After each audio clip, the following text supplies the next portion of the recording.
नमस्कार दोस्तों, आपका बहुत-बहुत स्वागत है आज की वीडियो में। और आज की वीडियो काफ़ी इम्पोर्टेंट होने वाली है। ये हमारा पार्ट 2 है कम्युनिकेशन मॉडल का, जो हम समझ रहे हैं एनएलपी में। दोस्तों, एनएलपी में पिछली वीडियो में मैंने आप लोगों को बताया था कि हम इस वर्ड से या एनवायरनमेंट से किस तरीके से कम्युनिकेट करते हैं एज़ ए ह्यूमन बीइंग।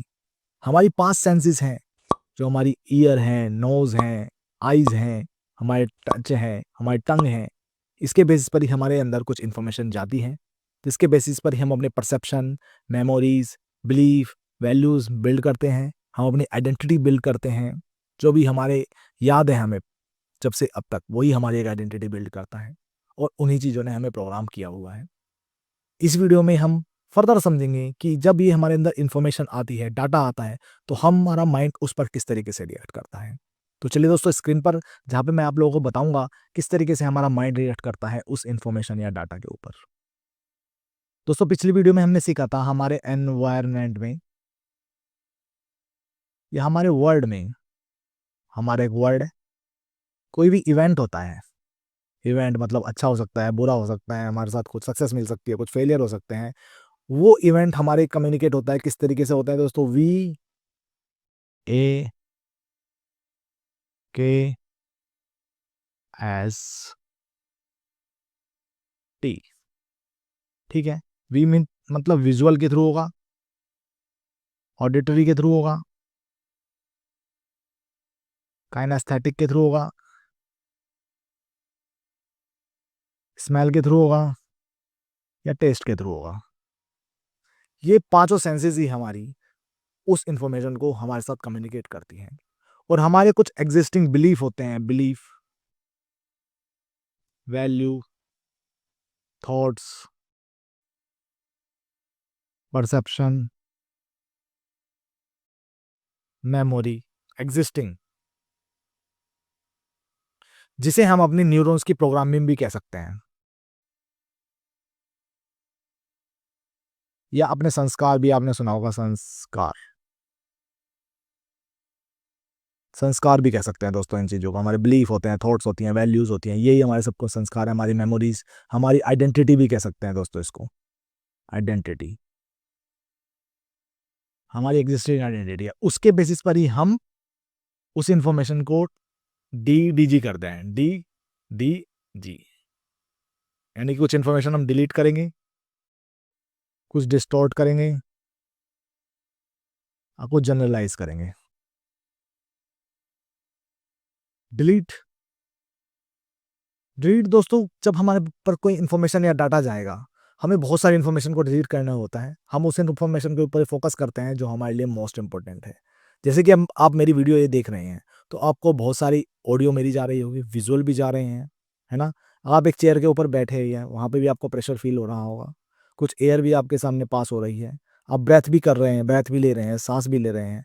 आपका हार्ट भी मूव हो रहा है, लेकिन आपका फोकस कहाँ है? मेरी बातों पर, मेरी इन्फॉर्मेशन को समझने पर।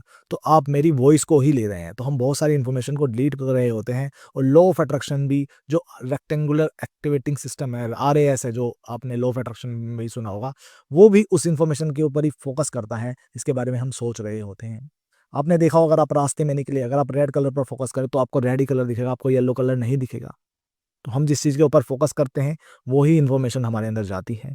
और ये हमारे परसेप्शन, थॉट्स एंड बिलीफ के ऊपर बहुत ज़्यादा मैटर करती है। तो हम बहुत सारी इन्फॉर्मेशन को डिलीट भी करते हैं according to our point of view. Distort, हम बहुत सारी इन्फॉर्मेशन को डिस्टॉर्ट भी करते हैं। जैसे कि अगर बारिश हो रही हो, अगर आप अपने घर से बाहर निकल रहे हो, आपको किसी काम पर जाना हो, तो आप बारिश को बोलेंगे, अरे यार बारिश को हो गई, बारिश नहीं होनी चाहिए थी, मुझे अपने ऑफिस जाना था।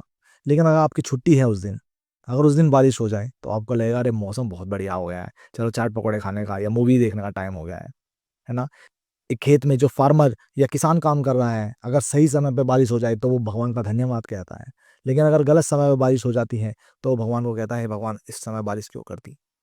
तो इवेंट सेम ही होता है, लेकिन हमारा परसेप्शन उस इवेंट के लिए अलग-अलग हो सकता है अकॉर्डिंग टू सिचुएशन। जैसे कि अगर किसी दोस्त का आपका पर्स खो गया, अगर आप उसके साथ अटैच नहीं है, तो आपको वह इन्फॉर्मेशन इतनी ज़्यादा इफ़ेक्ट नहीं करेगी। लेकिन आपका खुद का पर्स खो गया या आपका खुद का कुछ नुकसान हुआ है, दोस्तों वो एक डिफरेंट ही इन्फॉर्मेशन आपके माइंड के अंदर क्रिएट करेगा। तो हम इन्फॉर्मेशन को डिस्टॉर्ट भी करते हैं अकॉर्डिंग टू द रिक्वायरमेंट और जनरलाइज़ेशन। तो जनरलाइज़ेशन जो होता है ये बिलीफ के बेसिस पे होता है। हमारे बिलीफ क्या है? जैसे कि बहुत से लोग मुस्लिम्स को अच्छा नहीं मानते। बहुत से लोग का एक कास्ट में कहते हैं कि इसके लोग व्यक्ति तो ऐसे ही होते हैं, या रीजन के कहते हैं कि जो जो हमारे कुछ पुअर क्लास लोग होते हैं वो इस तरीके से होते हैं, या बिहार के लोग इस तरीके से होते हैं, या मुझे तो इस टाइप के लोग ही पसंद नहीं। कुछ लोगों को तो जब बिल्ली रास्ता काट गई तो हम जनरलाइज कर लेते हैं कि काम अच्छा ही नहीं होगा, है ना? कुछ लोगों से जो नाम से लोग कंपटीज करते करते हैं कि ये नाम का व्यक्ति तो मुझे पसंद ही नहीं होता, ये जिसका लेटर ए से स्टार्ट होता है। कुछ लोग न्यूमेरोलॉजी में बिलीव करते हैं। तो जनरलाइज करते हैं हम चीज़ों को। हो सकता है वो चीज़ उस तरीके से ना हो जो आपके एक्सपीरियंसेस हैं उसको।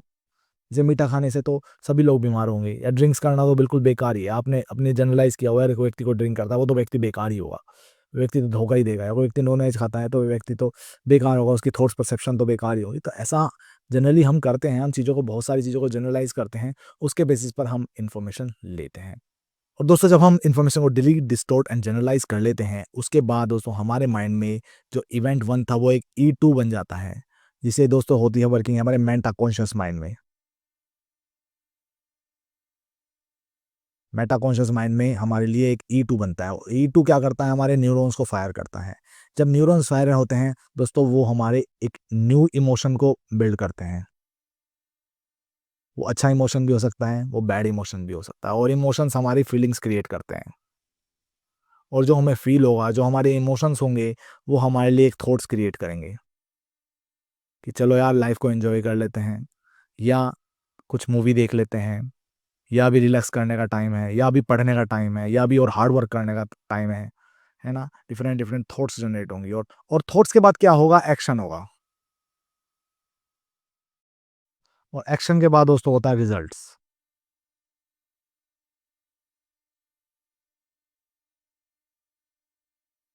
और रिजल्ट्स के बाद दोस्तों आता है हमारा, हमें अच्छी फीलिंग्स होंगी या बुरी फीलिंग्स होगी।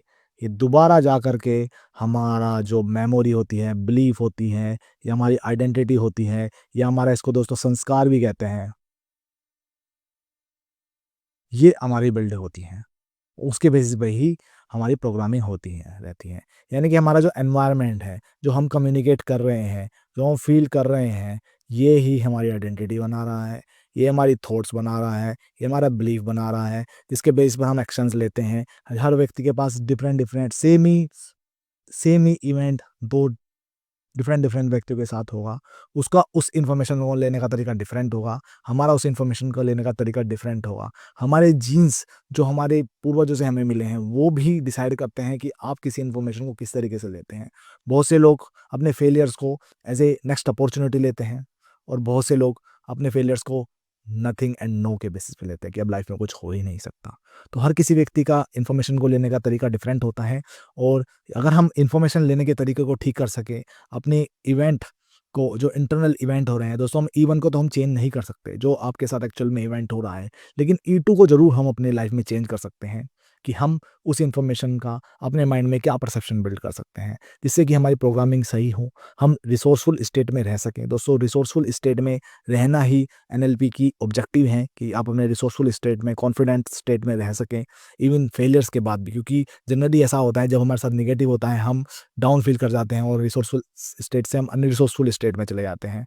तो आप हमेशा रिसोर्सफुल स्टेट में रहें, और उस E2 को कैसे चेंज करना है, उसके काफ़ी सारे तरीके हैं। आप मेटा कॉन्शियस वर्ल्ड में जाकर भी उस E2 को चेंज कर सकते हैं, और अपनी सही प्रोग्रामिंग करके भी उसको चेंज कर सकते हैं। तो हम आने वाली वीडियोज़ में इन टेक्निक्स को सीखेंगे। That's all from my side दोस्तों। होपफुली इस वीडियो से आप काफ़ी कुछ सीखे होंगे। इस चैनल पर बने रहिएगा दोस्तों। इस तरह की इन्फॉर्मेशन, नॉलेज जो आपकी लाइफ में चेंज लाती है, हम इस चैनल पर लाते रहते हैं। बाय बाय फ्रेंड्स, मिलते हैं अपनी अगली वीडियो में।